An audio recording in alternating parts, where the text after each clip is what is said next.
procedures to remove all barriers that discriminate against the participation of women. Take positive action to build a critical mass of women leaders, executives, and managers in strategic decision-making positions. Provide leadership and self-esteem training to assist women and girls, particularly those with special needs, women with disabilities, and women belonging to racial and ethnic minorities, to strengthen their self-esteem and to encourage them to take decision-making positions.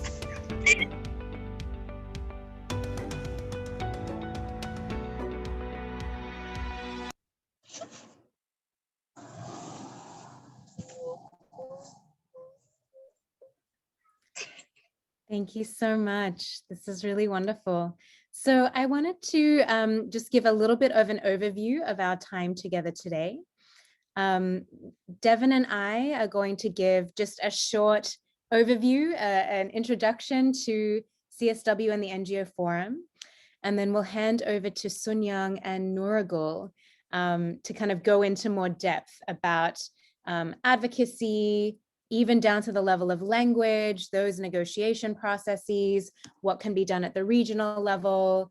And we'll also be sharing some resources in the chat that might help you, both training guides, the zero draft outcome document, all of these tools that you'll hear more detail about as we go along. But perhaps Devin and I can start with this kind of intro. When Devin gets a chance, she can share the screens and maybe say a few words to introduce herself.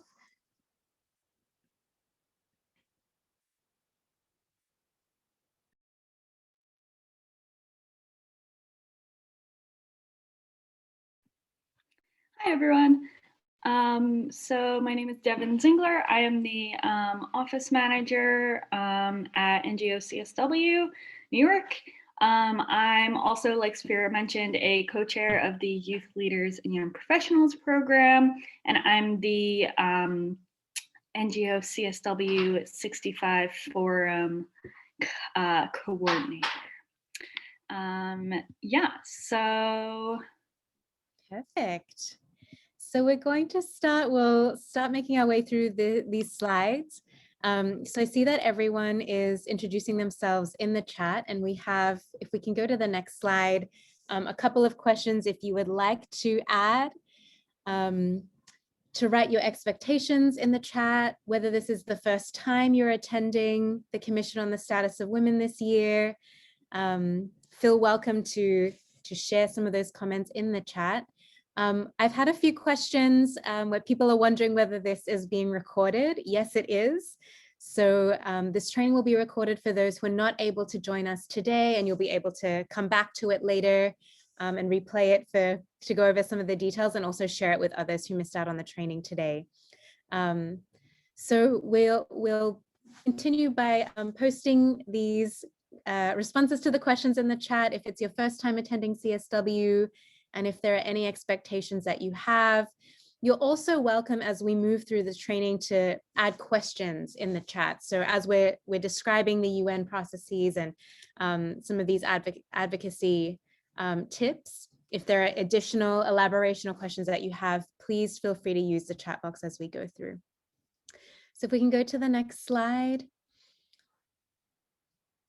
So this is just a few objectives and the format for our orientation and training today.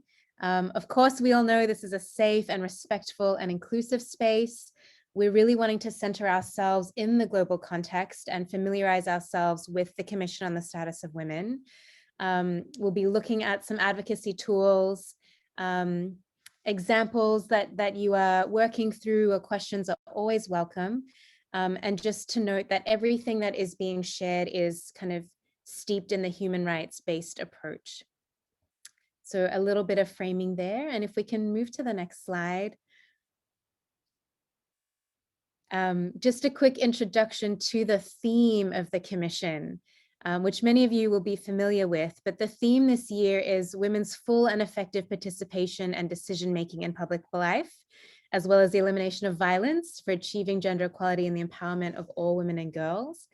And the review theme is women's empowerment with the link to sustainable development. So these are kind of the broad umbrellas of what we'll be working with this year. And I'll hand over to Devin to share a little bit more about the NGO Forum and how that's going to work this year. Hi, everyone. So just a quick overview of the NGO CSW Forum. This year, it's going to be very different because it's all virtual. And it's the first time we're doing this virtual space, but really all of the things that have always been a part of the NGO CSW Forum are still existing even in this virtual space. So some of the main benefits and things that you can do during the forum, you can network with other attendees and delegates. You can attend advocacy training similar to this one. And you can participate in caucus groups. So those are regional. So we have different caucuses for the different regions. We have over 650, we almost have 700 parallel events, which are usually panel discussions, and they're organized by global women's rights and gender equality organizations on all kinds of different themes and topics. We have conversation circles, which will be focused on different topics as well. They'll be focused on the action coalitions from the Generation Equality Forum and other gender equality issues that are important. And then we're going to have civil society briefings. Many of you probably saw the survey we sent out about this to collect your input about the different topics we want to discuss. But essentially these briefings are civil society and UN Women and member states coming together to talk about where we're at for the CSW, check in, any updates, things like that. So this year, the forum is from the 15th to the 26th, and we have our consultation day on the 14th as well. And like I said, everything's virtual. There's no in-person meetings. We have almost 700 parallel events, and because it's virtual and it's so global, these events are being offered on a 24/7 basis. So there are different events at different times based on the respective time zones. And then, like I said before, we have all of these different topics and more. The only thing is that to attend any of these events, you have to have a profile on our platform, but registration is free and it's really easy. Maybe someone can send the registration link in the chat for you all. We have conversation circles. So these there'll be 2 a day for 5 or 6 days.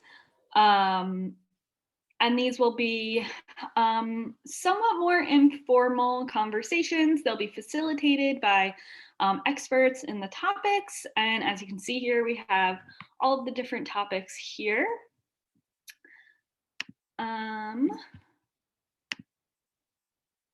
And then quick FAQ.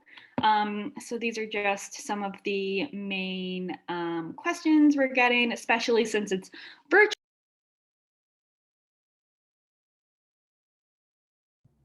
Muted. Sorry, somehow I got muted. Yeah, so here's just some common questions, especially since everything is virtual. So there's, a lot of new things, a lot of things that we're still exploring and trying to figure out. So some of these questions are, can I change the day and time of my parallel event? So we have a change request form that I'll send the link in the chat in a little bit. So to make any changes to your event, you can submit that, and we regularly go through those and update all the events. but the deadline to make any changes is March 1st. So are translations or interpretations available for parallel events? We do not provide interpretation for parallel events, but organizers, if they do have resources for interpretation and that's something they want to provide, they definitely can. But it's up to each individual parallel event organizer. So while you're registering and checking out the different parallel events, just like check that out to make sure that you'll be able to listen in the language that you know. How can I attend parallel events? Like I said before, to attend any events during the NGO CSW forum, you must have a profile on the platform. And yeah, so you can't register for the events, you can't join the events, you can't engage in the platform through like our public forum, you can message certain people, so you can't do any of that unless you have a profile. But like I said before, it's really easy and quick and free to register, and I'll send that link in a little bit. We have exhibit booths this year, which are essentially organization pages that are featured on our platform. So it costs $1,000, and your organization will have a unique page on our platform with information about the organization, your events, and you can read more about that and watch a tutorial video on our YouTube channel. We actually have tutorial videos for a bunch of different contexts on the platform, so you might want to check out our YouTube channel. And then a handbook ad, whoops, sorry. A handbook ad, so we've always had a handbook ad, so we've always had a handbook, but this year we're going to have a digital handbook, which means that handbook ads are a little bit different.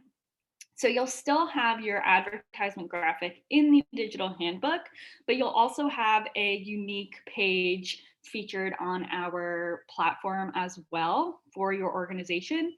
So there you can promote your organization, your parallel event, you can add links, anything like that, and that's $500.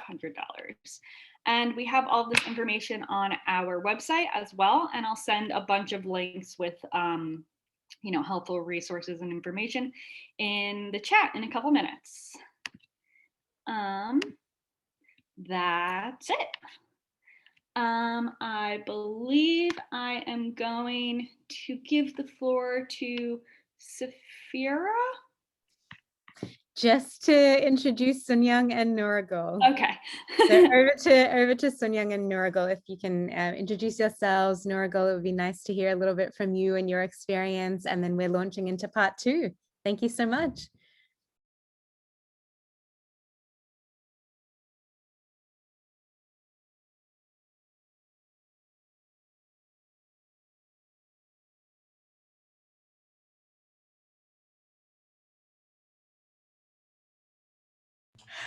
I was claiming the right to speak first and introduce Nurgal, and then she can carry on from there. She's setting up her screen. So I am so honored to introduce Nurgal Janeva. She's actually head of the Women's Forum of Kyrgyzstan, and I do believe it's very early morning for her. So thanks for waking up so early to be with us. She is an experienced leader in her country, and she just returned from a very ambitious tour through the rural areas of her country to rally the rural women around the national elections. And we are so lucky and honored to have Nurgal with us to contribute what she can. Nurgal, the floor is yours.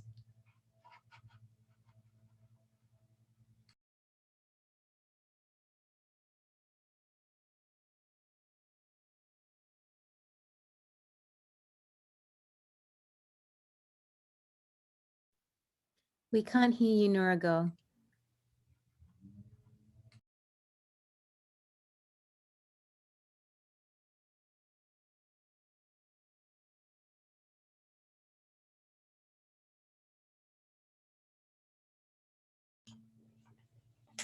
I know she has audio because we just connected a few minutes ago.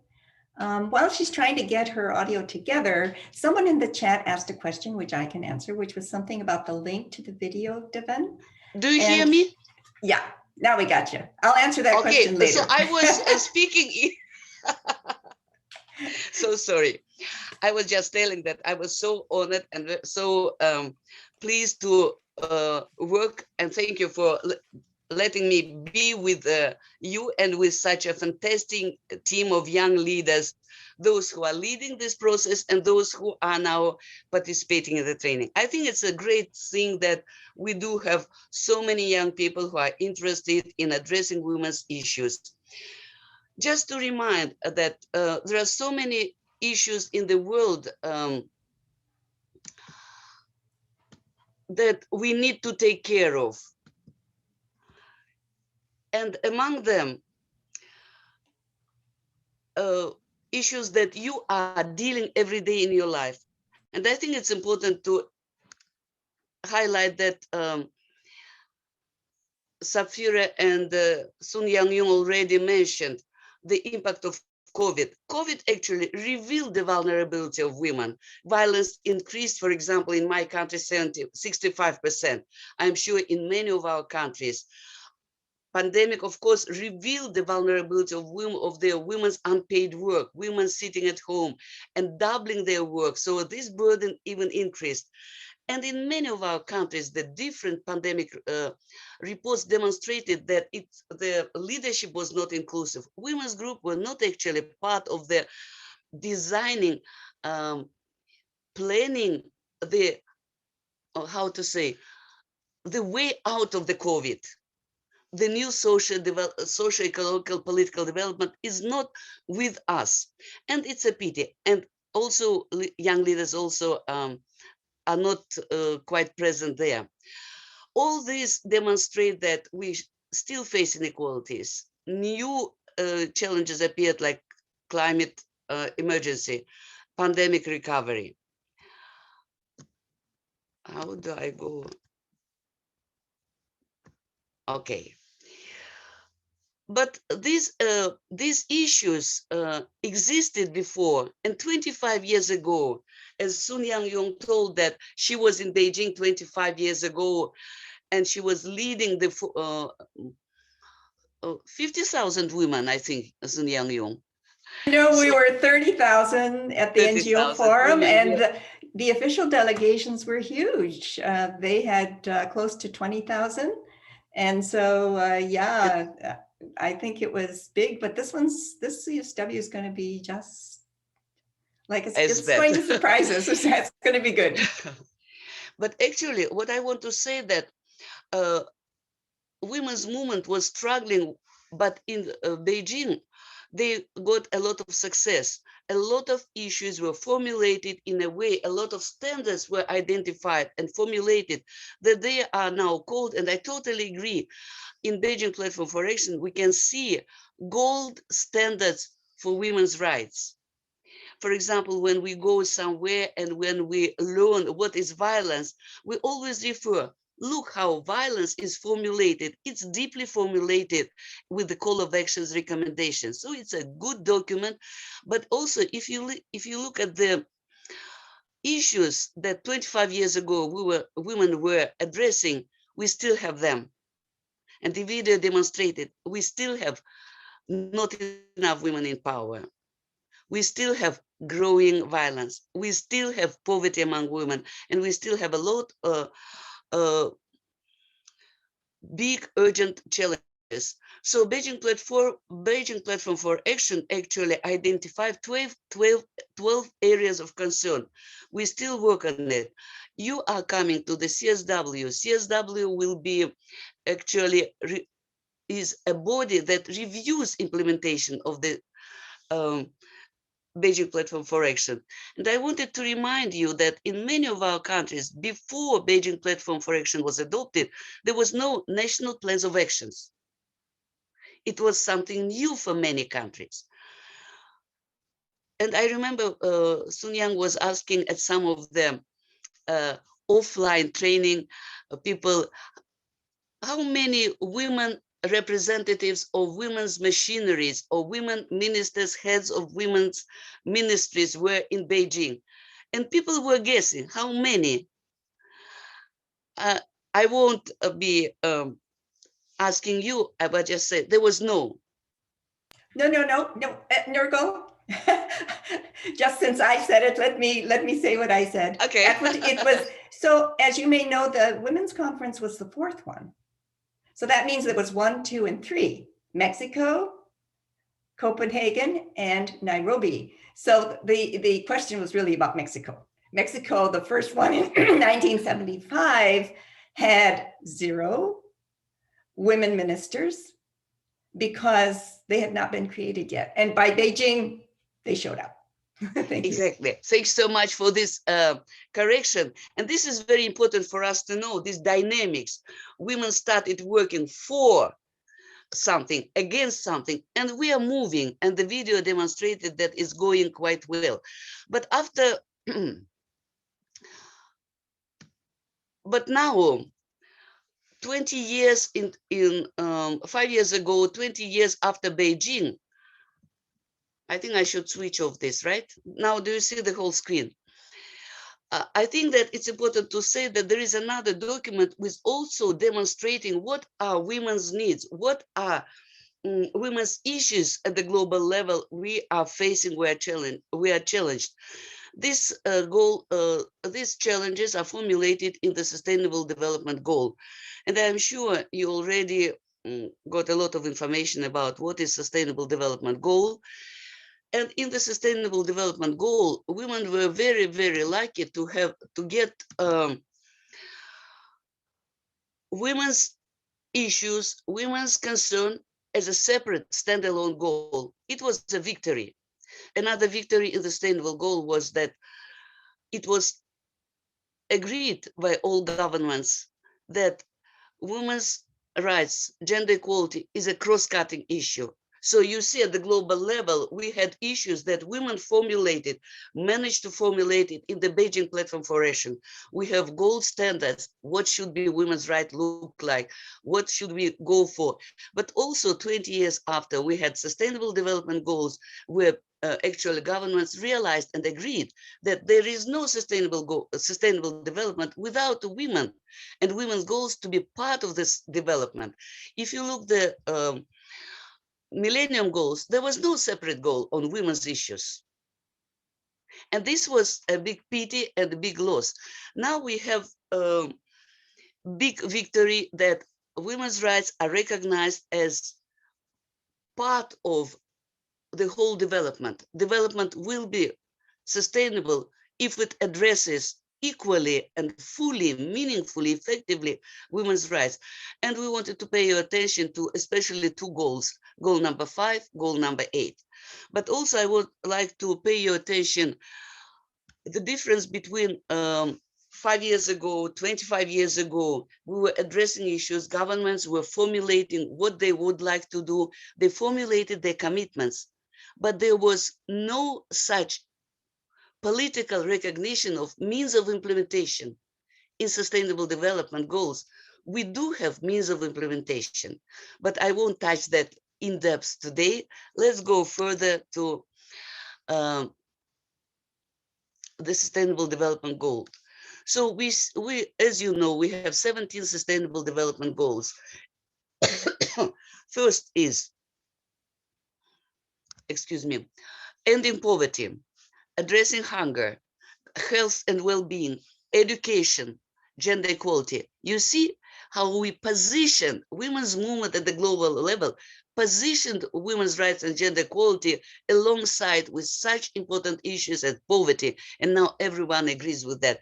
Clean water, energy, decent work, economic growth, industry, innovation, infrastructure, reducing inequality, cities, communities, responsive consumption and production, climate action, life below water, life on land, peace, justice, strong institutions, and the 7th partnership for the goals.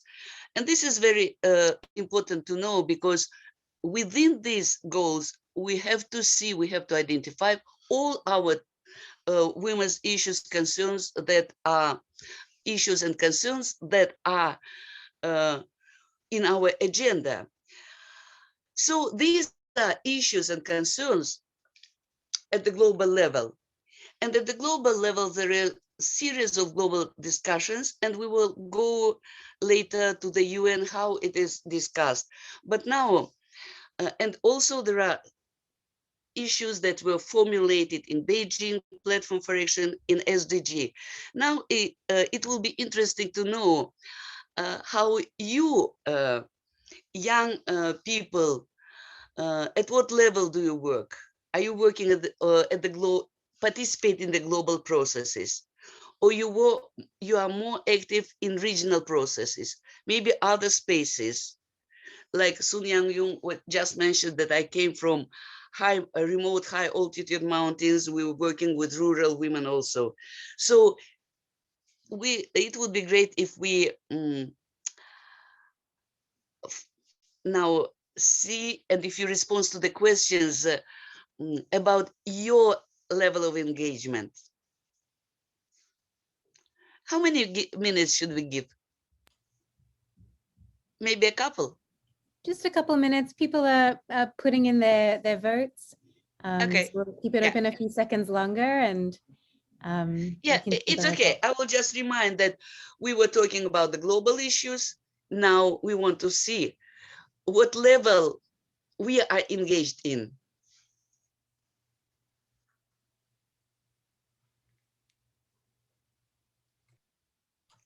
So if I can pitch in here, someone is writing that they actually work at the local community level, and actually other spaces means all of that. In some ways, that is exactly where we need to bring this agenda.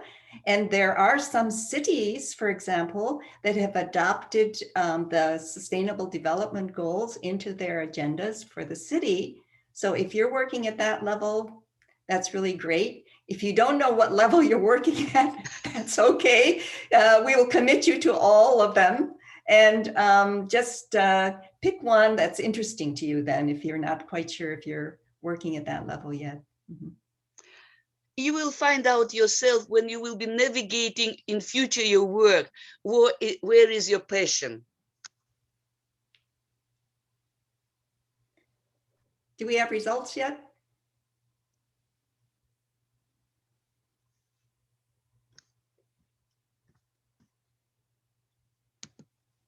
Nurgal, can you see the results? Mm-hmm. Can you see the results? I see the result. 40, less than the half, 43% work at the global processes. And I'm very much impressed because I saw young people from Kenya, young people from Ghana, from India, from Brazil, from Switzerland, at least those whom I was managed to see. Regional processes, 31%, big enough. Other spaces, 26. And I assume other spaces, different level, local, municipality, national level also. Because and also villages, also villages. Some people are villages, working in, yeah. Exactly, perfect. Exactly. Perfect. So we have a wide range of interests, and I'm sure this information will be useful to you because you can use it, apply in all levels of your work. I hope it will be helpful. Now, Nurgal, before you go any further, I was thinking that it might be useful to position the relationship between the Beijing Platform for Action, although you explained quite well, the SDGs as we call them, and the Convention on the Elimination of All Forms of Discrimination Against Women, which is the Women's Human Rights Treaty. Can I say 2 words about that? That will be fantastic. It will enrich our further discussion. So we have a trinity of tools, trinities where governments, most of your governments have actually made commitments. So we have the Beijing Platform for Action. It's a policy document. It's someplace to look for guidance, but it's not legally binding. What is legally binding is the Convention on the Elimination of All Forms of Discrimination Against Women, or CEDAW, which Safira is going to put in the chat some reference to that. That's our second big tool, legally binding human rights treaty, which obliges governments to put that treaty into action at the national level, and which has great potential for other communities as well. Third tool are the Sustainable Development Goals, which actually have targets that you can measure. So if you take policy, legally binding laws, and targets, you put them together, we can really do something great. Thanks. Thank you so much. This has really enriched our conversation, because you showed not only those commitments that were in Beijing Sustainable, but were also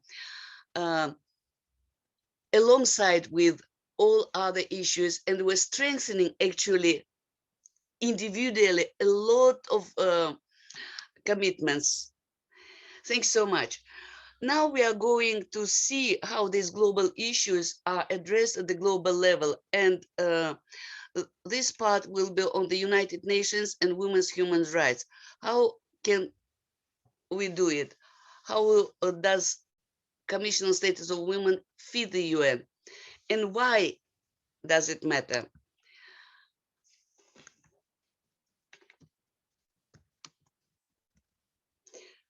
I won't be going in detail to this.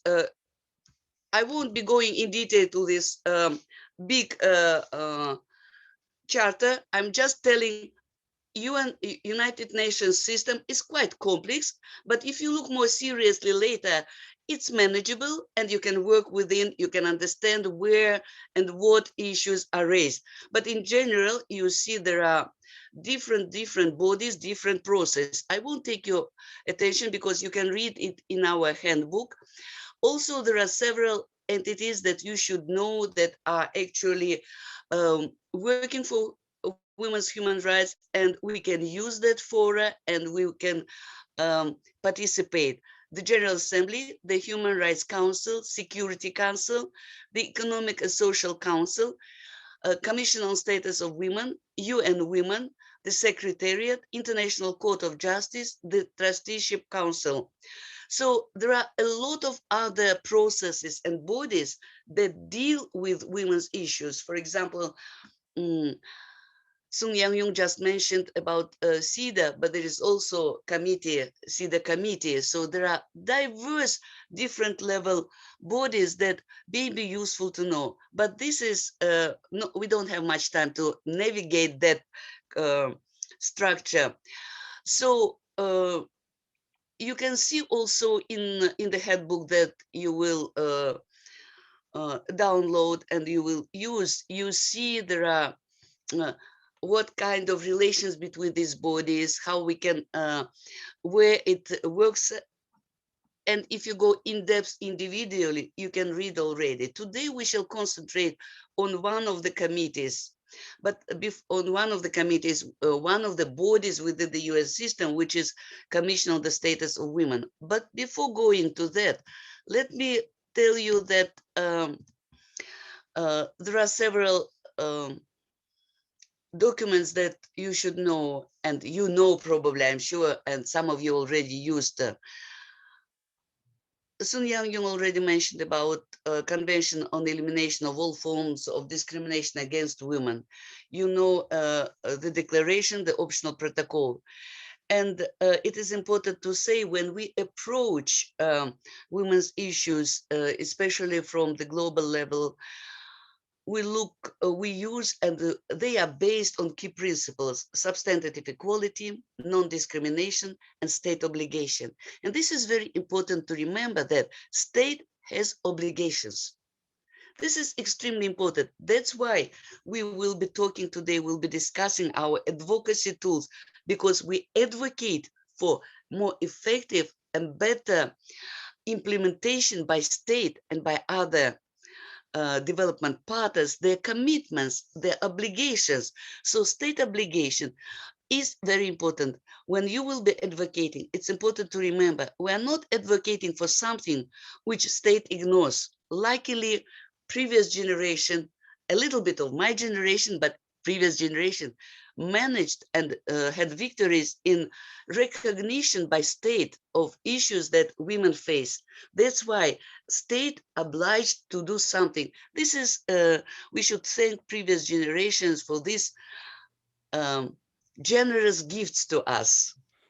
Our legacy, our legacy. Can I say something about the substantive equality as I understand it? Yeah, so, you may say, oh, there are these women who have equal rights under the law. There are all these laws against that help you prevent violence against women. And they're in your national constitutions even maybe.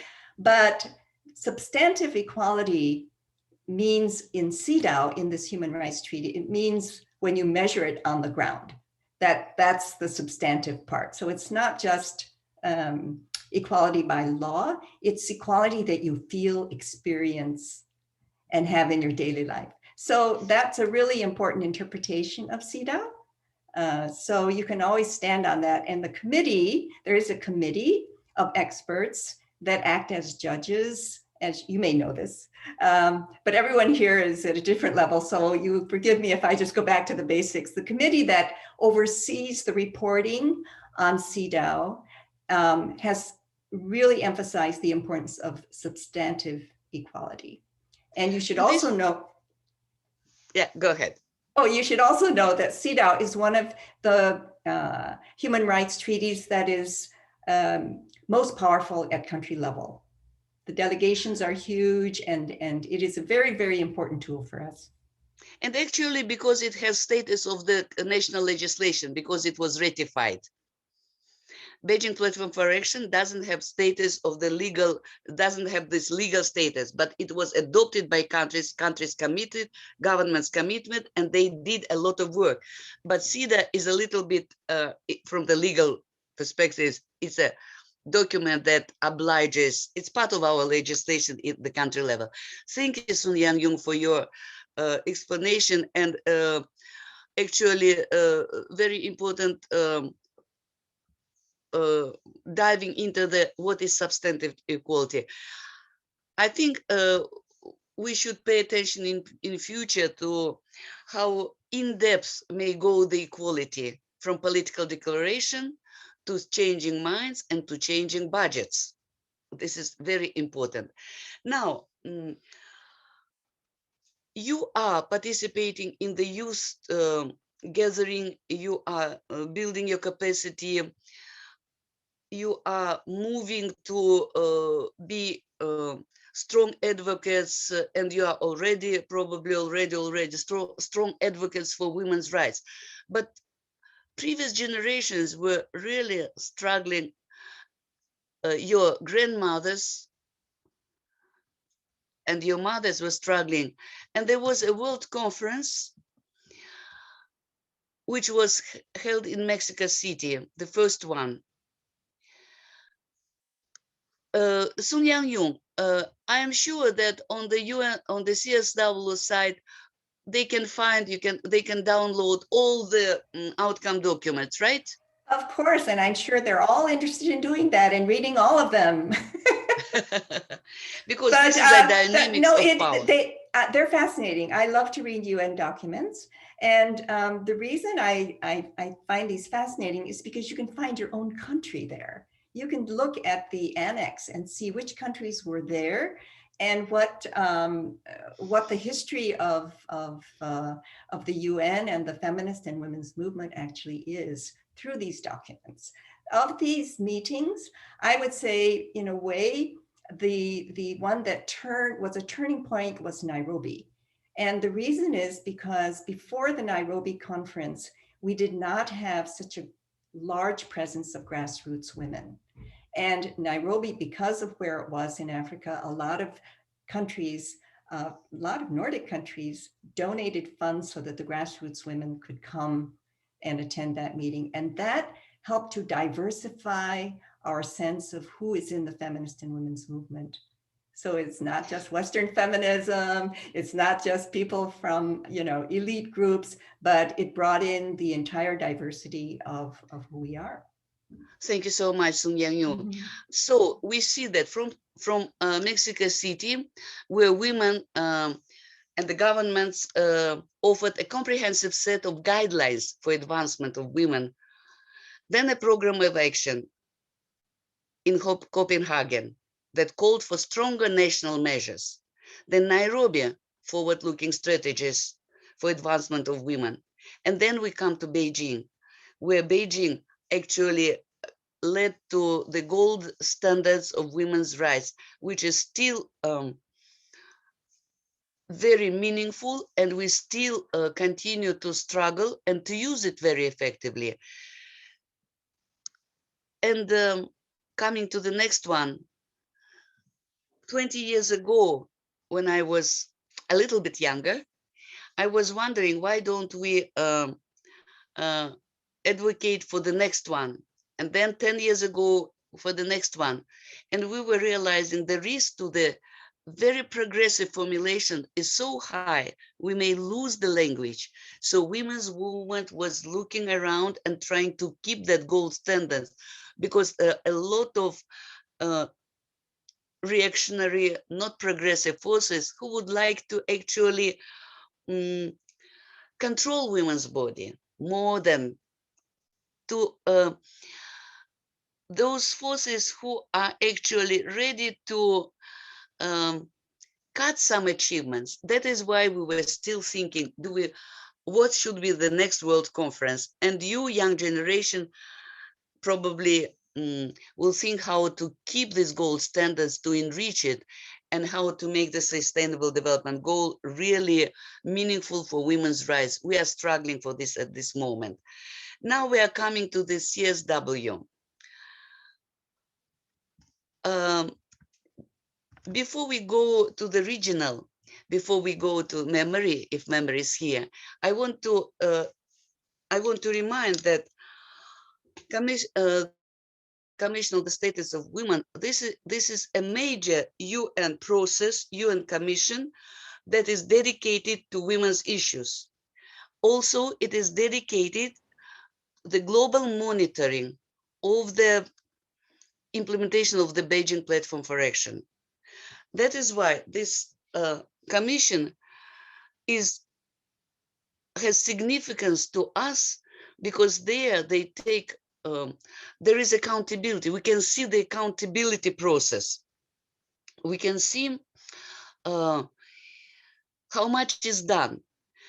I'm very eager to know what will be, how our governments will be reporting this year, because this year they are touching several themes. You already saw that CSW has two themes. First, a theme and then review theme, main theme and review theme. Before going to into the details, what is Commission on the Status of Women, how it works, how we can participate, we were planning to have some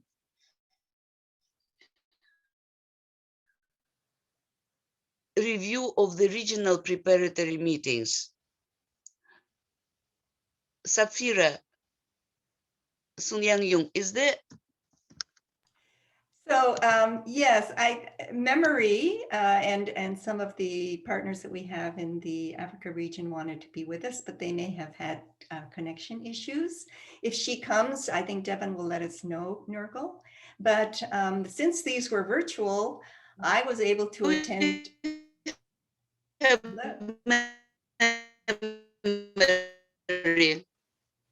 Yeah, Nurgal, we're having difficulty hearing you a little bit.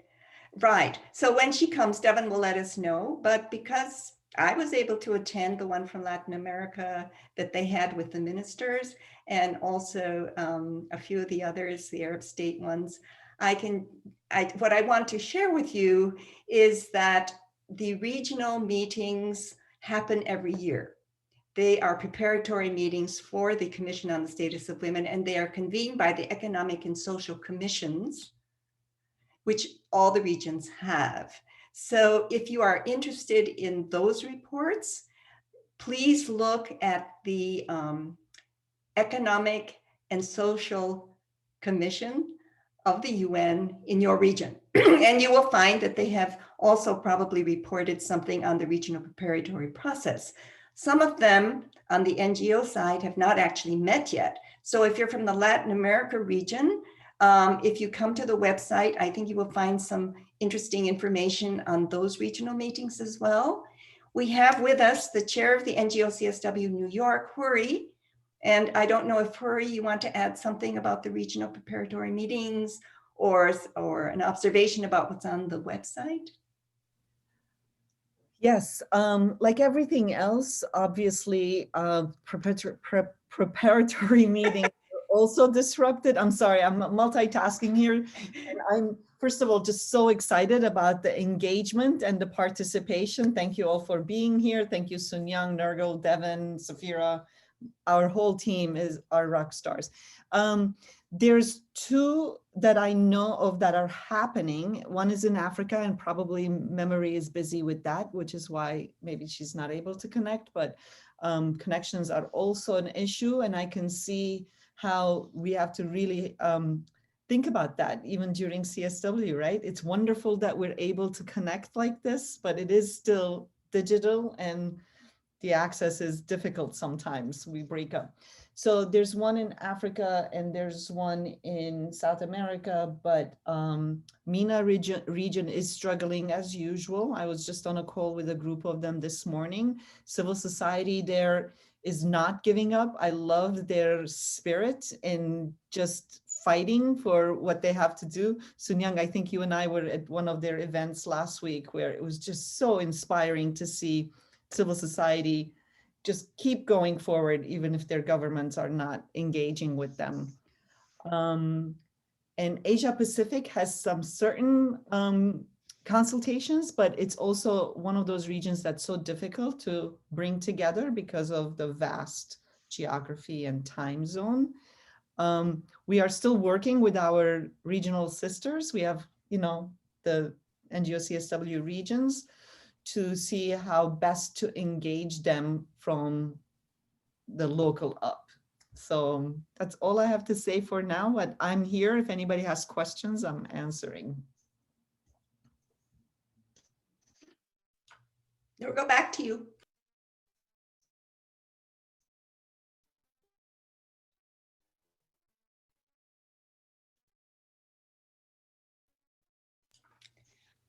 Thank you.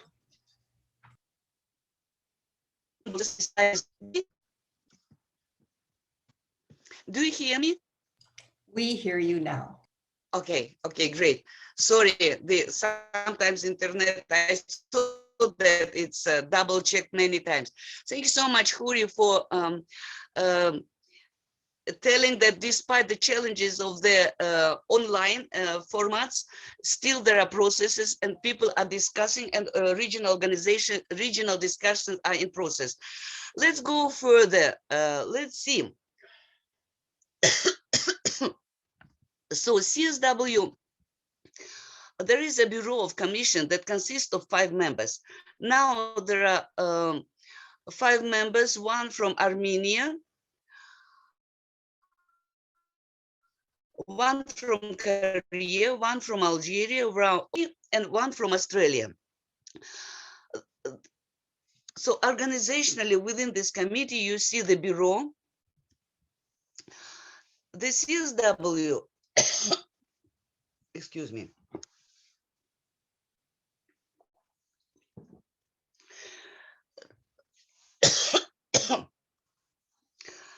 There are several.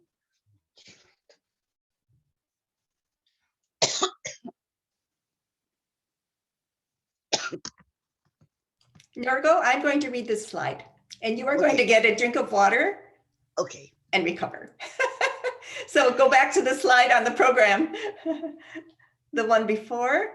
So those of you who have been at CSW before, okay, so this is the Bureau. What does the Bureau do? The Bureau really is the managing committee representing the different regions of what's going to happen at the CSW. And Nurgal is going to give us the next slide as well. The program of the CSW is on the website of UN Women. It's the official program, which is different from what we're doing on the NGO side. So could we have the next slide? There we are. So the official program at CSW is divided into different segments. And there is something called the general discussion. That doesn't mean that you are discussing with the government. That means that the ministers are discussing among themselves on the priority theme and a review theme. Then there is a ministerial segment, which includes different roundtables. And those are always interesting because that's much more open to NGOs as well. And therefore, there are these interactive dialogues with the governments. So please tune in on that. Then there are expert panels. And meanwhile, thank you so much. Parallel to this, there are negotiations on what we call the agreed conclusions. And I think that some of you may have already seen what we call the zero draft, which has to start the process, ends up with the agreed conclusions. And all of these negotiations are happening behind the scenes. And Nurgal is back with us with her full voice. Yeah, thank you so much. Sorry for that. Thank you so much. So you see, there is an official program, but also unofficial program. Thank you, Sun Yang. You told about the discussion, interactive dialogues. And now I think our participants may be interested to know that they can actually advocate if they know that zero draft is out there. You know now that you can approach your governments to do something concretely to make input for agreed conclusions, but let's go later to this. We'll come to that, to the text and to the language. But this is very important to know. This year, and in majority of sessions of the committee, the sessions were leading, resulted in agreed conclusions. So this year there is already a draft.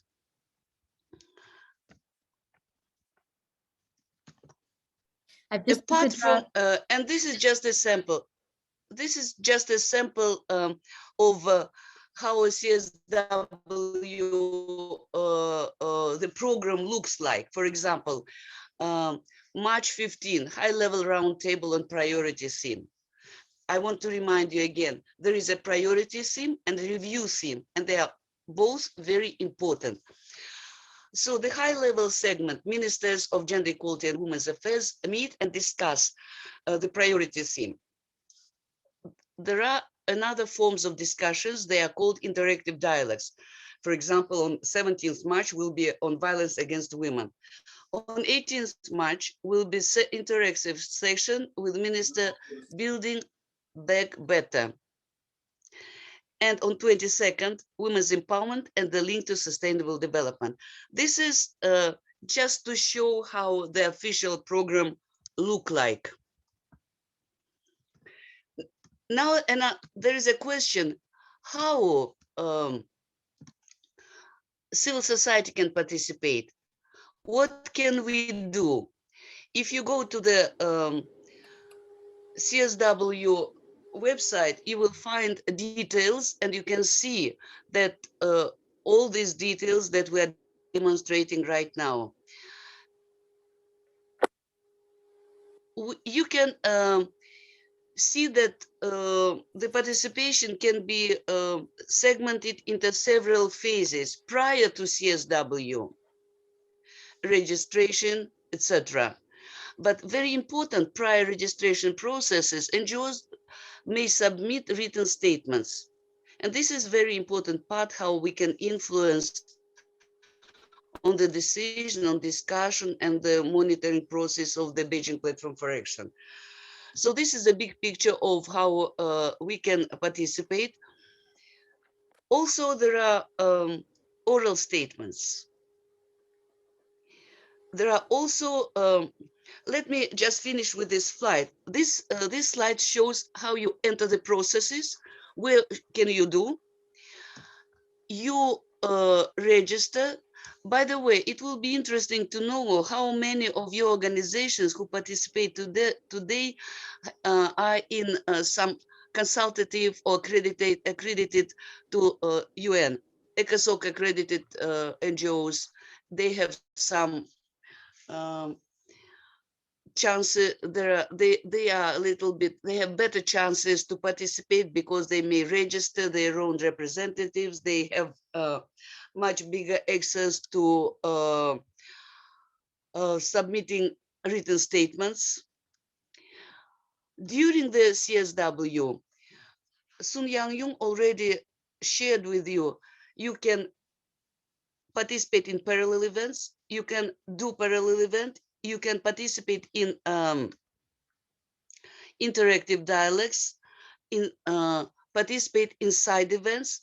And because many of you are newcomers, it's important to know difference between side event and parallel event. Parallel event is an event organized by civil society organizations, for example. Side event is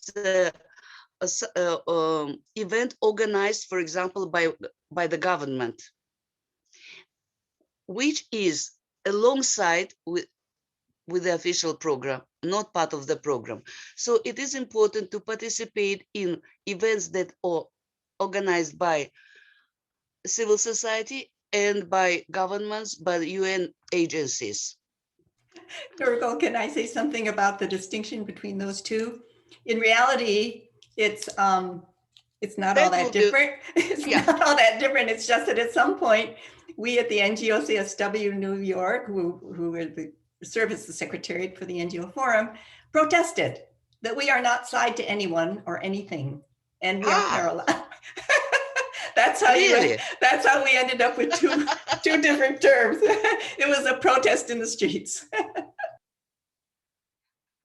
Excellent, because in my office, when we were, using the languages we tried, I was actually checked by my staff, by my colleagues. Thank you so much.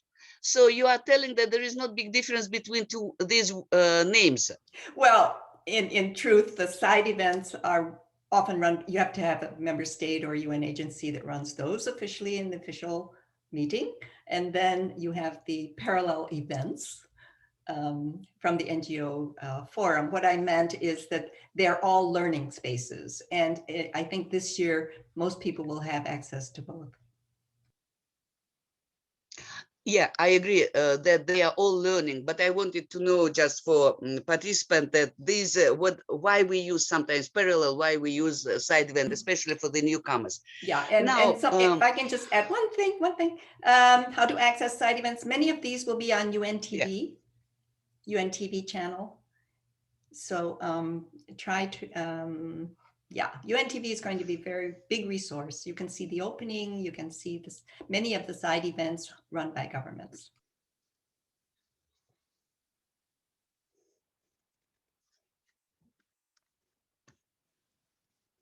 Is this my, do you hear me? Loud and clear. Okay, because I didn't hear you. Okay, thank you so much.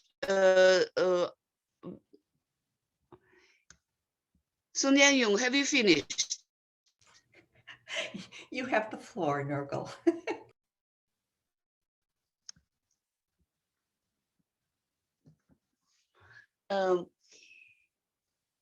So if, as you can, you is going 2 weeks, and then before there is a process of preparation for that. But it's important for us to know also that governments also and UN also is doing a lot of preparatory work. They also do organize a series of meetings which lead actually to the CSW and to agreed conclusions, and they are attended by many governments. So inputs prior to CSW include such meetings as expert group meetings. They are usually held half a year before, somewhere in the fall. And this time it was in October. National level preparatory, they start from the very end of the CSW. They go and lead to the next CSW. Then also regional preparatory meetings, they vary. Some, in majority of times, in majority regions, they do happen, but sometimes they don't happen. There is also General Secretary's report, which comes December, and there is amount of discussions lead to inform the CSW, inform the official program, and lead to agreed conclusions. One of the important things for us to know, being civil society activists, is to know how can we participate during. So we submitted a written statement, we registered, now we are at CSW. It is important to know that interactive panels are the ways where we can voice our issues. Interactive panels, for example, on 17th March, will be on eliminating violence against women. They include written statements and, most importantly, oral statements. It is important to know that oral statements have their own schedule of submission. They give some more space, but they are have more chances. If you apply for an oral statement, you have more chances if you cooperate with each other. That's why youth constituency, if you would like, for example, to do an oral statement from your group, you have much more chances if you apply all together, or you do a solidarity process and you apply on several organizations. Also, during CSW, important to organize our own events, participate in our events, bring data, and bring our documents that we want to bring attention to. Another important part of our presence at CSW is advocacy on the ground during CSW. This year, it's going to be a little bit different. Usually, advocacy includes meetings in New York. We have a little bit different, but the techniques are the same. We advocate, we meet with governments, we meet with delegates, we meet with our ambassadors in order to convene our messages, in order to persuade them to change the language and to add to the agreed conclusions. So how can we participate? There are a number of ways how we can participate.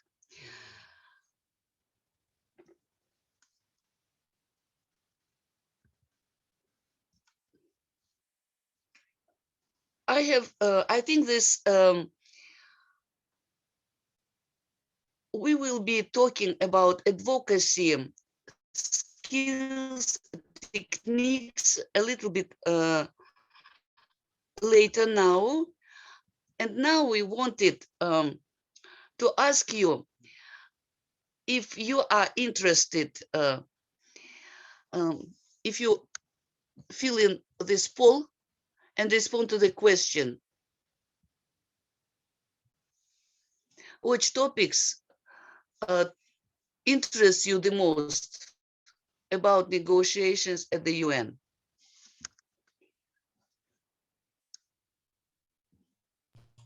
You can approach government. Right. I was thinking that people read it, but I can read it too.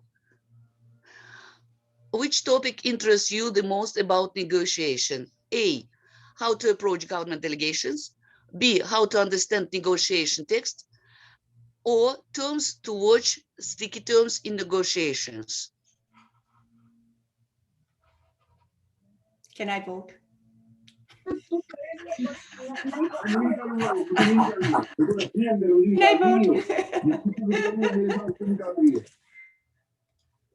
I just voted.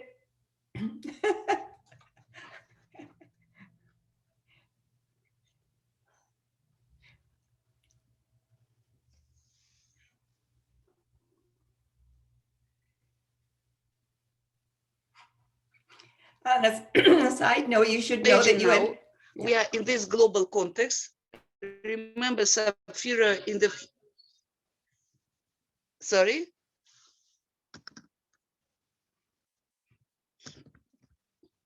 Do you hear me? Okay, because there were signs that my internet was not good.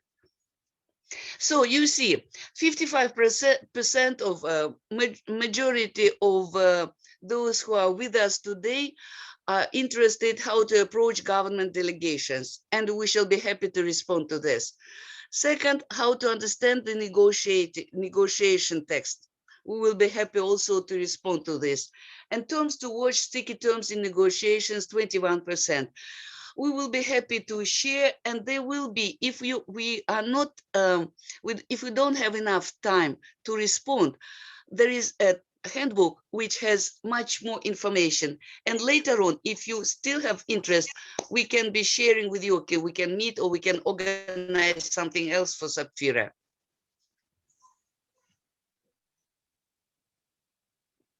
So majority want to know how to approach government delegations. Should we move on?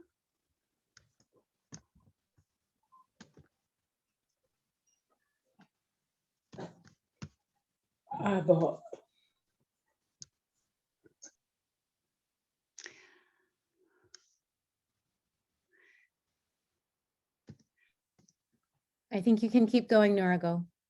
Go ahead. Okay, because I thought that you are still working with the poll, so I can take it out from my screen, right? Yes, exactly. The poll is. Or you want? Oh, okay, great. So when each of you know what you are concerned, each of you know what you would like to bring to the table. Each of you work in some very concrete, specific area. So if you go, for example, in this context, we go in our own countries, because we are not going to be in New York, we go to our governments. So how do we approach? First of all, when we go, we look at our issue, we collect data. We should have our fact sheet. When we have this fact sheet, we take it and we say, we take coffee, we offer coffee and chocolate.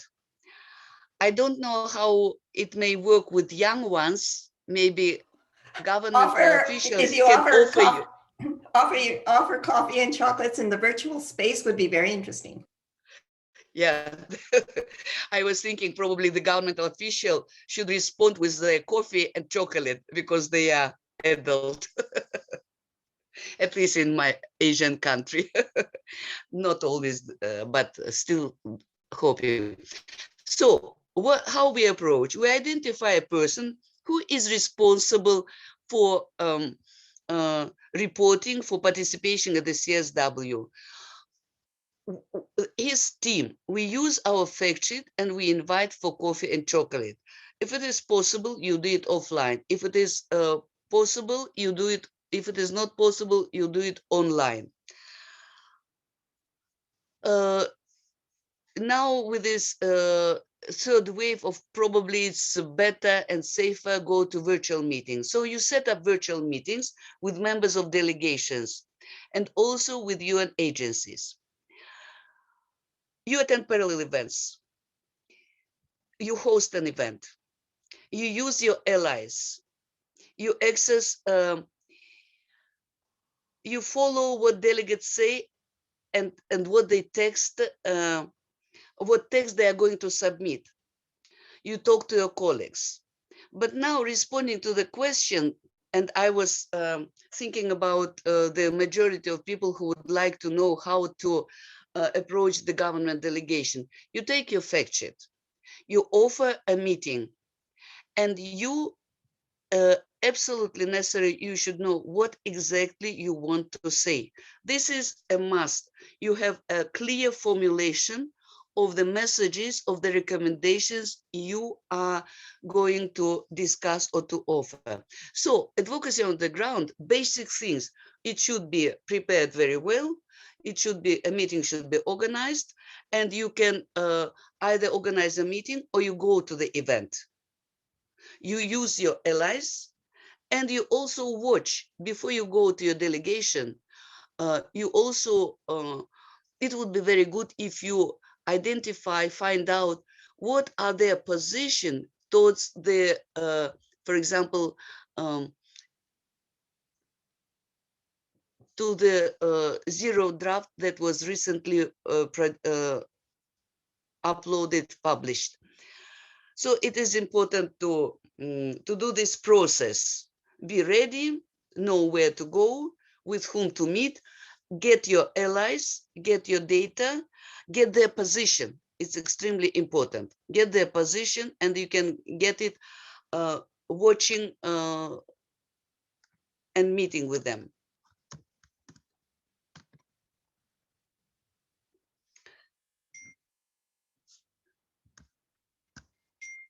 It is very important to know that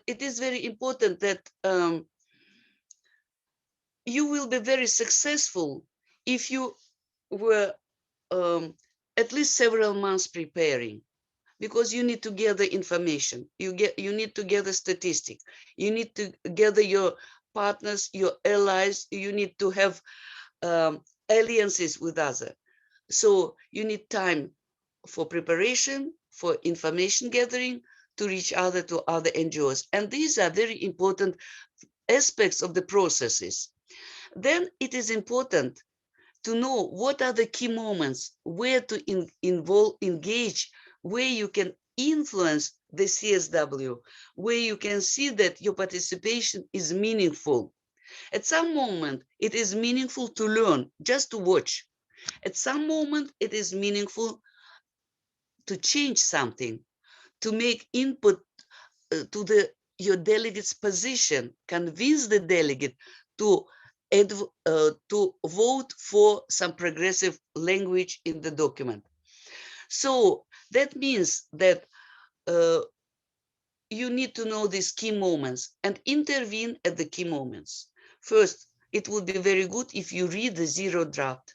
And I know that you have access to zero draft, and in the chat box you have links to zero drafts. It would be very good if you have written proposals to amend zero draft. It would be good if you raise the issues of your concern during negotiations. You organize negotiations.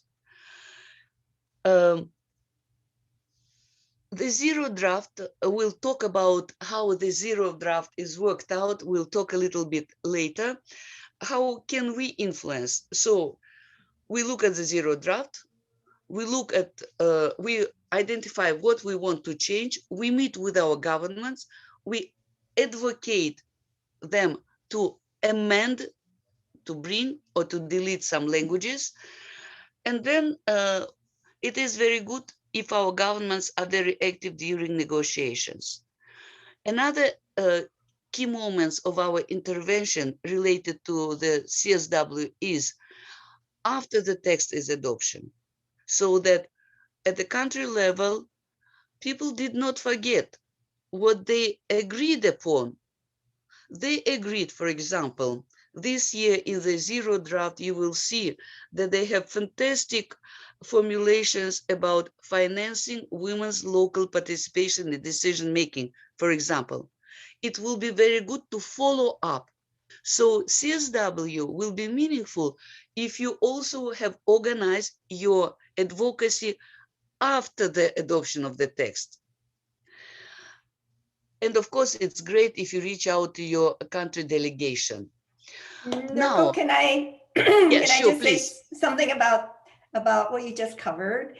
Yeah. Sometimes I think of these negotiations at any UN meeting as a fast-running train, really fast-running train. If you don't know the schedule, you're not going to be able to influence the process. You can't get on the train. So the best source, because each of the trains has a different schedule at the national level.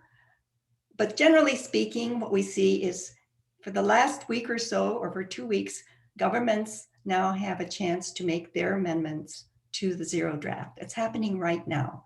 How can you get involved in that? I think if you can consult with the NGOs who you know in your countries. If you don't know the NGOs in your countries who are involved in this, we can share with you the link, or go to the website and you'll see that there are NGO CSWs in the regions who would have some of that information. So right now is the first stop. It's when the government, right now is the first stop. So take a look now, but it's going to move very fast. But it does continue through the CSW, particularly in the second week. So stay tuned to it if you're interested in it, and find out exactly what the schedule is for your country. Thank you so much. So you told about this right now is one of the key moments. You see, intervene at key moments. This is one of the key moments that Sun Yang Jung just now shared with us. Now, when you speak, it is very important when you advocate on the ground, when you meet with the government officials, when you meet with various diverse people who are actually active at the CSW, like UN or other organizations, it is important for us to know that we need to have our key messages. It is important to seriously approach creating key messages. And this is probably you know this. Sorry if I just repeat something that you know, but I want to say that even if you know, pay attention to it. It is extremely important that key messages are concrete and persuasive. You know exactly what you want. You need to have an overall declarational statement just prepared for yourself if there is opportunity. You need to have fact sheet. You need all your declaration, all your speeches should be supported by facts and by rationale. Also, sometimes when we're meeting with the governments, we are so excited, so we sometimes forget about call for action, recommendation. So for key messages, these several points are very important. We need to be very concrete, We need to know what is our overall objective. We need to have in our hand, just in case if it's needed, a short statement. We should have fact sheet. We should all our messages be supported by a set of facts, arguments, and also we should have call for action or recommendation. You will find in the handbook quite intensive details of the advocacy skills, but some of them are important, maybe useful just to remind now. When you are meeting with the government or with the UN, with anyone, you need to have issues brief. You need to have fact sheet. It will be good to prepare your elevator speech. Elevator speech, I understood that you were all trained on this and you were even sharing your elevator speech, so I won't tell you what is it. And also, it will be very good that you have specific language recommendation. These are advocacy skills that are important when you are meeting with the government. So when you meet with the government, you need to know with whom you meet, when you meet, what you are bringing, what are components of the key messages or what main aspects of your speech. And it's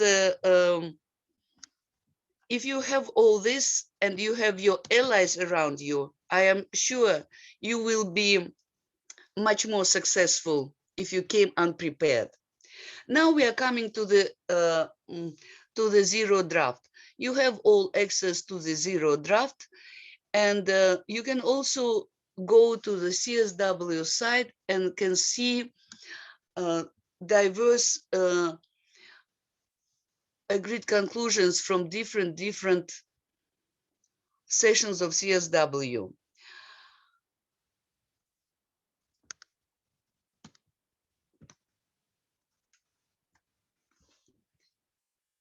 How text is negotiated? after it being drafted. The zero draft, it's a name of the first draft or initial draft of the outcome document that is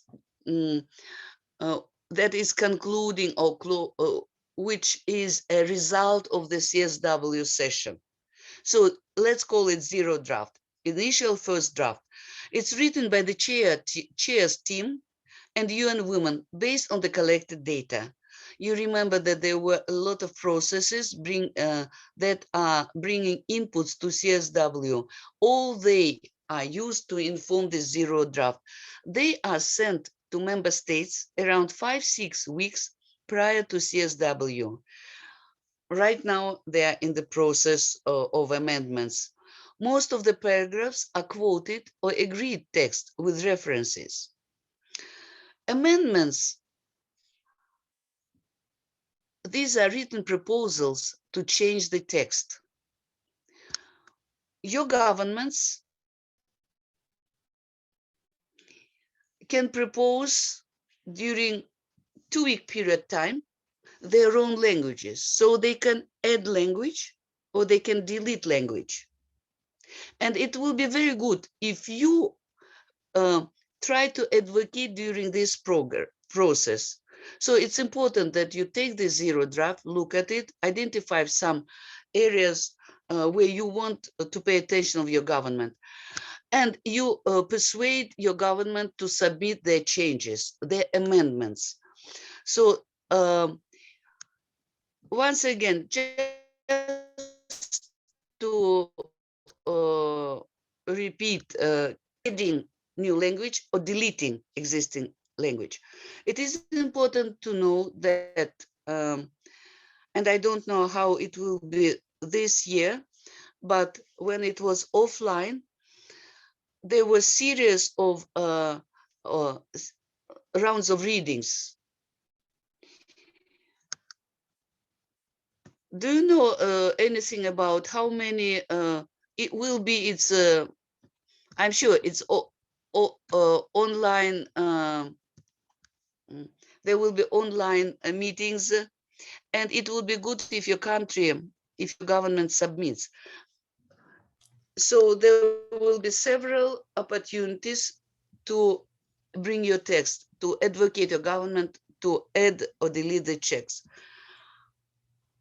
Nurgal, can I add something here? Nurgal, can I add something here? Sure, that when Nurgal says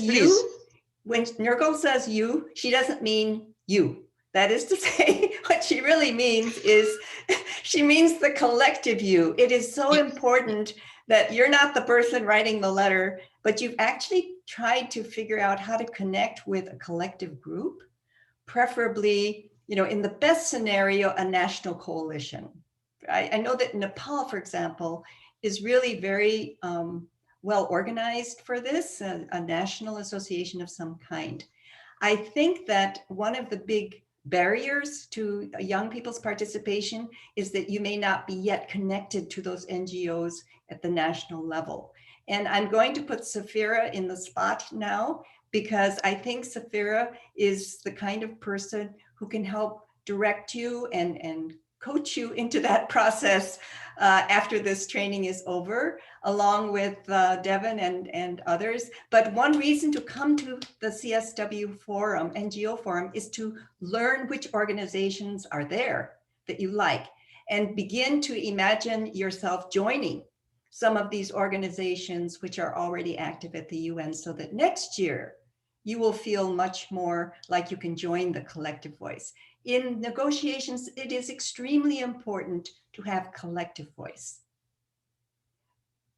Am I right, Nurgal? Thank you so much. You highlighted this.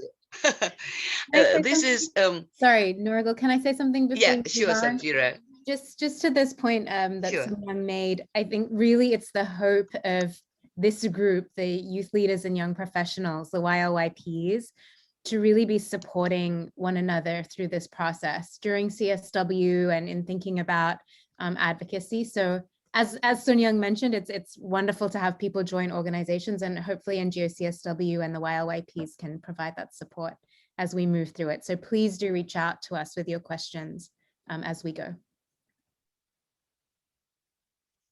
Thank you, Safira. I think both of you mentioned two parameters of their participation and their approaches to the movement. I think it's important that having, there is a women's movement, quite strong women's movement in many countries all over the world. And access to these groups, to these diverse networks, you can find from Sun Yang, from Safira. I can be of some, if I can be of any help. So there is a process, but also I think it's very important what Safira told, that you integrate your efforts together also, so that the young people's concerns, young youth issues were integrated.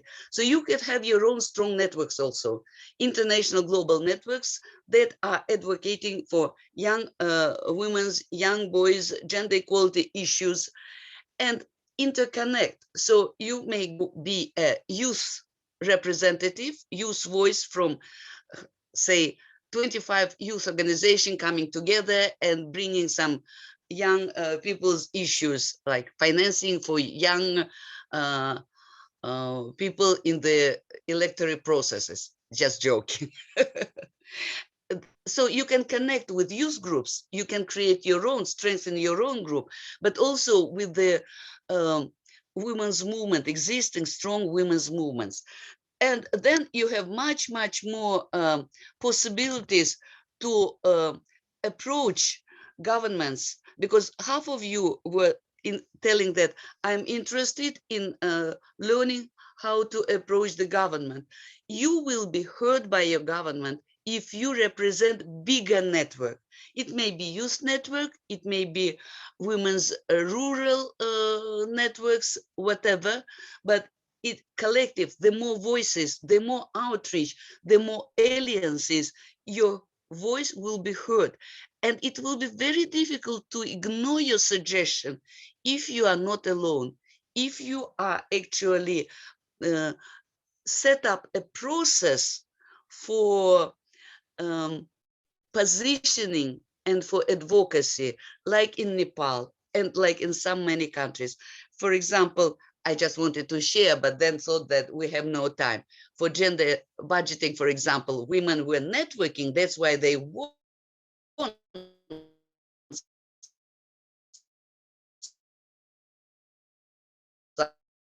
something.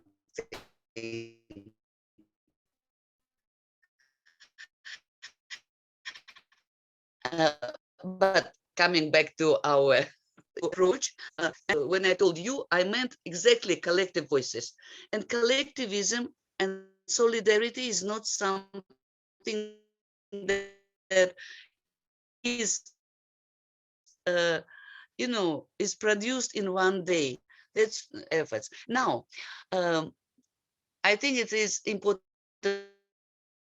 to also, when you will be negotiating text, when you will be meeting with government, when you are preparing your key messages, it is important to pay attention to the words, because words have political meaning. Words, they may be looking similar, but they are very different. That's why I want to pay attention that when you are preparing to the CSW, when you will be really working after CSW, pay attention to the language issues. Understand that language is not just semantics. Language is strong, serious political power. There are different kinds of words, sticky words, tricky words, and we know diverse terms that are, some of them are used without any resistance. To some words, there is a strong resistance from some of the development partners. And it is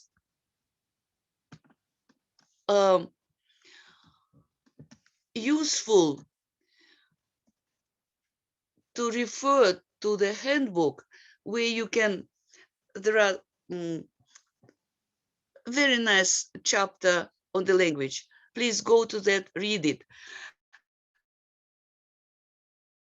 And there are some terms that we need, for example, sexual reproductive health and rights, gender balance, gender parity, equality, substantive equality, equity. Remember in the very beginning about substantive equality, Sun Yang Yung was sharing with us, work, decent work, care work. They look similar, but they are different. Gender responsive, family, etc., etc. So you see, and we can actually add more words, more terms where we should watch and be very careful when looking at documents and trying to understand and to use them. Can I say something about family and families? There are also, yeah. Yeah. I just want to say something about family and families as an example. You will Please. find that the very conservative, I would say, anti-human rights groups will say, you know, we only have one kind of family. And that is with a male father, a female mother, and then you have male and female children. When you have families, you actually recognize the possibility of diversity of families. And so just that in itself becomes a sticky point in negotiations. Are we going to recognize families, or is there only one family? So yeah, this is really an important thing. Same thing I can say with climate justice versus climate action. The conservatives who are basically anti-climate change actions will say, oh, we're for climate action. But climate justice is about a whole different human rights agenda. So let's use climate justice in this case. Thank you. That means, thank you so much, Sun Yang Yung. That leads to the call, dear friends, please pay attention to the words. They, different words mean different meaning, and we have to be very careful. And that is something that you will learn step by step, but it's good to know that language is a political power. Now, do we want, Sun Yang Yung, do we want to share participants' experience?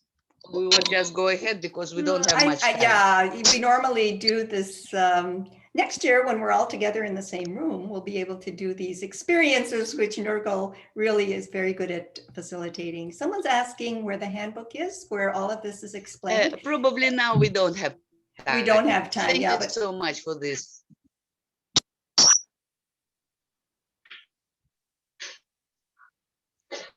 Okay.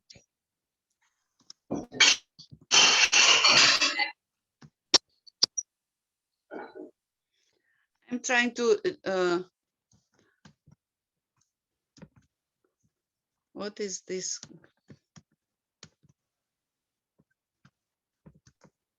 Is your screen frozen, Nurgal? Yeah, my screen, so sorry, what happened? Mm-hmm.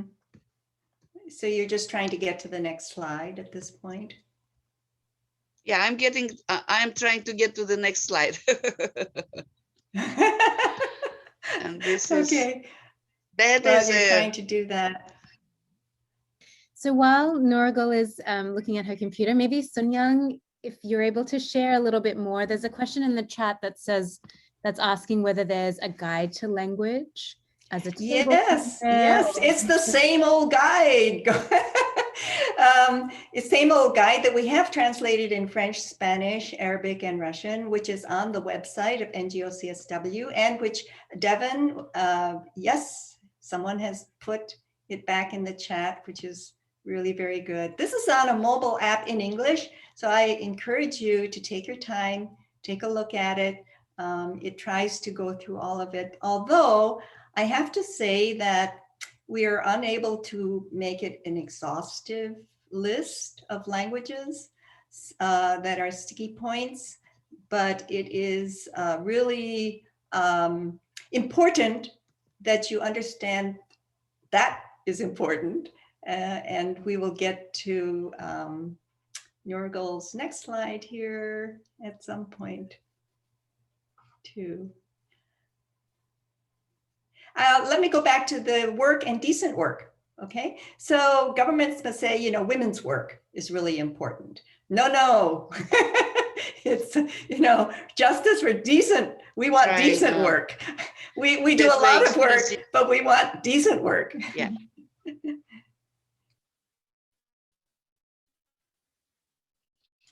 Are you there, Nurgal? Do you want to carry on? She has it all in Russian. For those of you who are Russian speakers, please, you can follow her. Okay.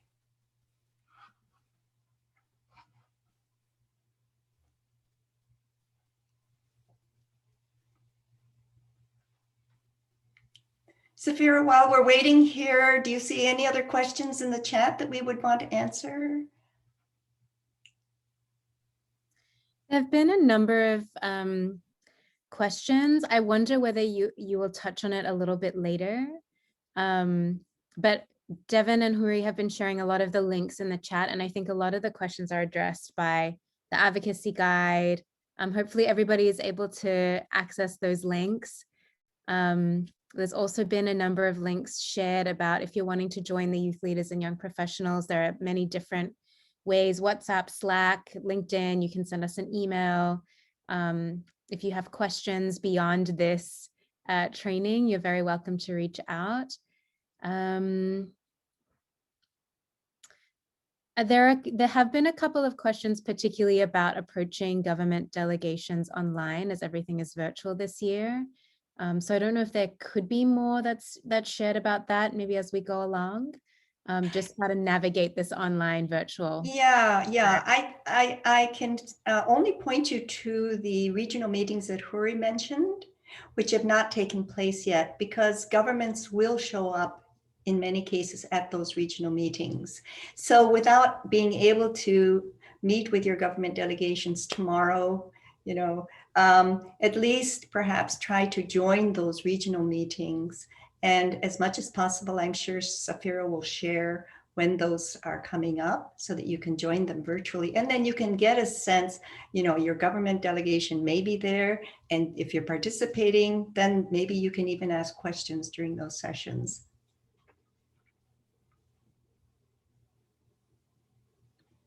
Nurgal's back, sort of. She's still trying. The other thing I wanted to mention is that. Dear Sun Yang Yung, can you, I will stop my share.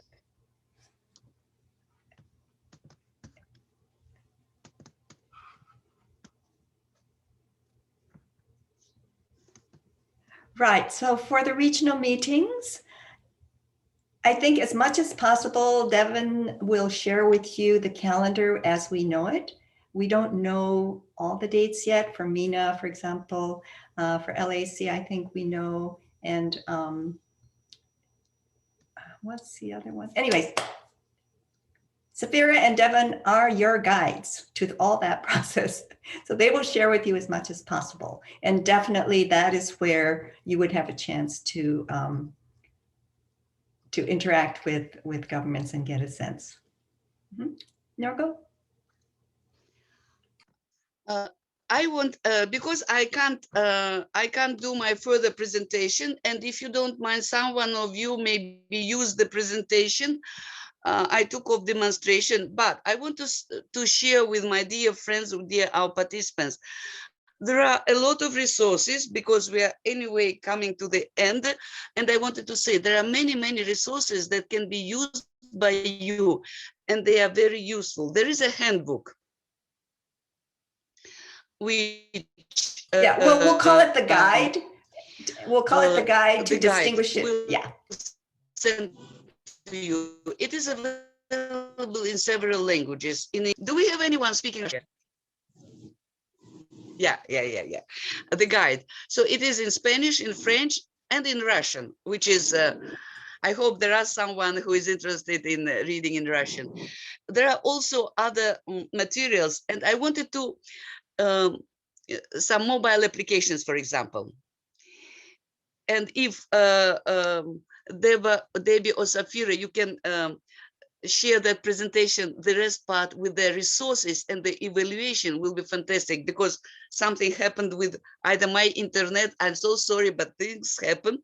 We have to face such things and overcome them with enthusiasm.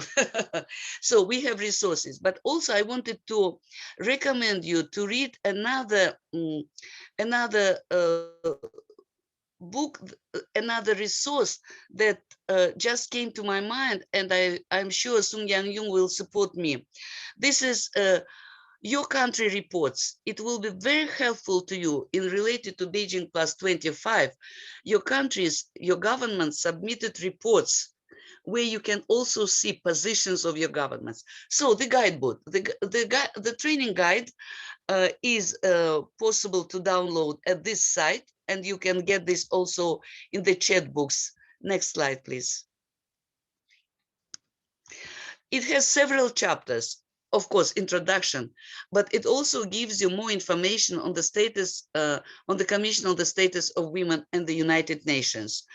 It gives you overview of the international policies and UN women's conferences with more details.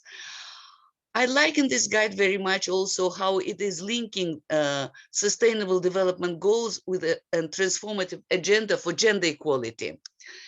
We can learn from this guide women's human rights at the UN, how it formulated, how it exists. There is also for you to test yourself a quiz on women's rights, women's human rights and the sustainable development goals. It will be helpful for you to overview what key international agreements exist.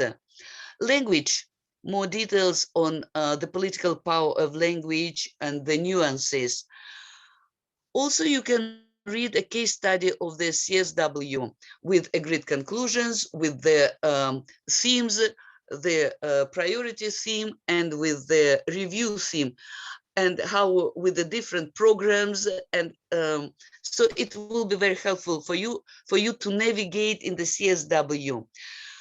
Also will be useful, and we touched this a little bit, how NGOs can influence the process in between, before, during, and after. I find it very useful, the section on advocacy skill, especially for newcomers. I think it will be very, very fruitful to learn. The other part that we didn't manage at some moment to highlight is engaging with social media and applications are very, very useful. We can again later on show these applications to you, and this guide also has diverse appendices.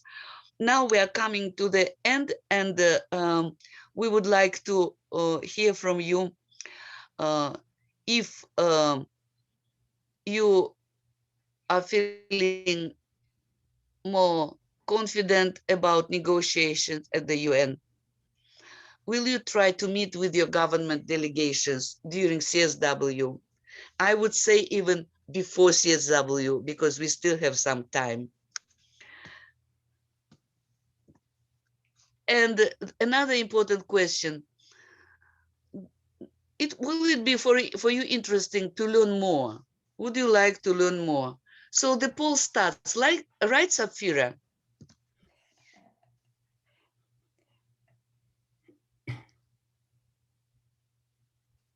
So I think this is for Devin to launch the poll if she's able to. Okay, while Devi is launching the poll, I just want to highlight it. Yes. You fill in the poll, and then I will highlight what we learned today.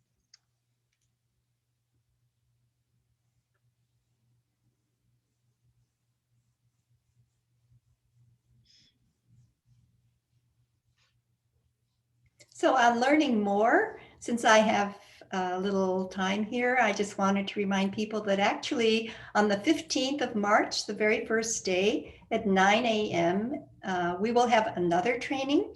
It will be more general as this one was, but it's also a chance to refresh on what you learned today. So please sign up for that training as well if you're interested in going back through some of this material. And I think, Sun Yang Yung, it will be great if, for example, during these weeks that are before CSW, if participants are able to contact their governments, and if they come to the 15th March training, maybe they can share if they manage to use this. Perfect. Great assignment for everybody. Do we have results?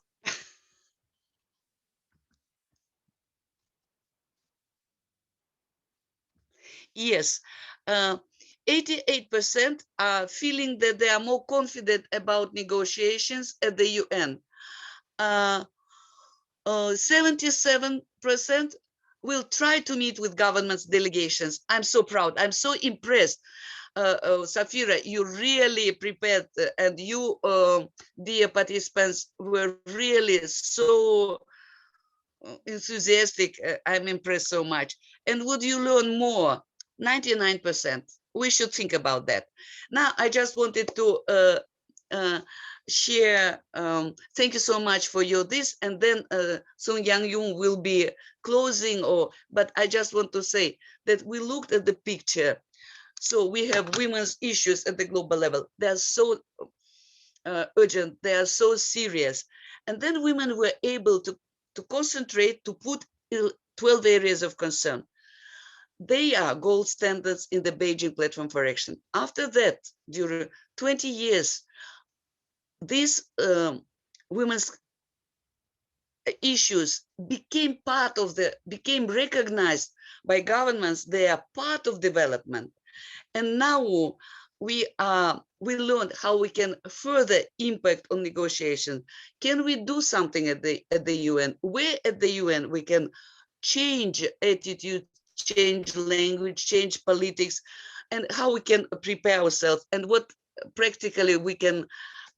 We also learned our individual skills in negotiation with governments, in our advocacy for changes.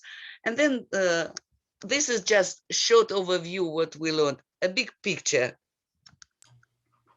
And I just want to say thank you to Safira and to the NGO CSW New York, and to Devin, everyone, to Nurgal, who worked so hard to make this event possible. Looking forward, please think of CSW as one stop. It's not the stop, it is one stop in this journey. And of course, we have the Generation Equality Forums at the end of March, and then in France in June. We have the High Level Political Forum, we have the General Assembly, and many other events. So please take these ideas that you've learned today and stay with us. Safira, over to you to close. Perfect. Thank you so much, Sun Yang. But before Safira closes, Safira closes, may I say one word? Thank you, everyone, for your attention. I am so thankful that young generation is willing to do something. So happy to see that. Thank you.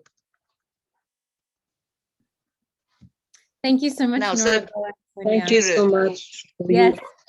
I also wanted to add, if anyone is interested, there is a small group that is the research and advocacy group of NGO CSW has been particularly interested in ensuring that they're reflecting young people's voices in their kind of focused messaging in the zero draft negotiations. So if you would be interested, please send a message. You can send it to ylYPS@ngocsw.org. I think that link has been put in the chat, but I can send it again. And if there are any kind of ongoing questions or specific questions that you want to ask about your advocacy, please do reach out and we'll try our best to get to everyone. We still have a number of events in this youth preparation series in the lead up to CSW. So next week there will be an event, and I'll invite Saida to share a little bit more about what the YLYPs are doing. But we do want to make sure that these events are supportive and that questions and support that you might need in the preparation for CSW are addressed. So please communicate with us and let us know what would be helpful. So I will pass over to Saida to share a couple of things that are coming up for the youth leaders and young professionals. Thank you, Safira, and thank you all for joining us today for a wonderful training. And as we're heading towards CSW, as Safira mentioned, we're going to continue with our series of YLYP events in conjunction with our regional partners. And as we build momentum towards this important global moment that we're all going to be a part of. So next up, we have our event on the MENA region on elevating young voices under crises. So this will take place on the 25th of January, where young activists from the Middle East and the North African region will take the mic to share their views on the feminist movement in the region. And this will be followed by a gender and racial justice focused event in the first week of March, I believe March 4th. So keep an eye out for those invitations and you can register, and we hope you will join us. And before we wrap up, we also wanted to take a quick moment to highlight the YLYP's Young Leaders Feminist Award, which we are doing in collaboration with Women Have Wings, through which we will be making available 5 grant awards worth $5,000 each for young leaders and young professionals who have a project or an idea to advance gender equality in their region. The deadline for submissions is 1st March, which is coming up. And I'm going to drop the link in the chat as well. And we just really encourage you to share this grant opportunity with your networks. We have applications available in multiple languages, and really excited to amplify the work of young people from all around the world. So we hope you'll apply and share it with your networks. And again, thank you for joining us. Thank you so much, Saida. That wraps us up. Today. Thank you, everyone. We're looking forward to seeing you all next week. Enjoy your week. Good evening, good afternoon, and good morning to all of you.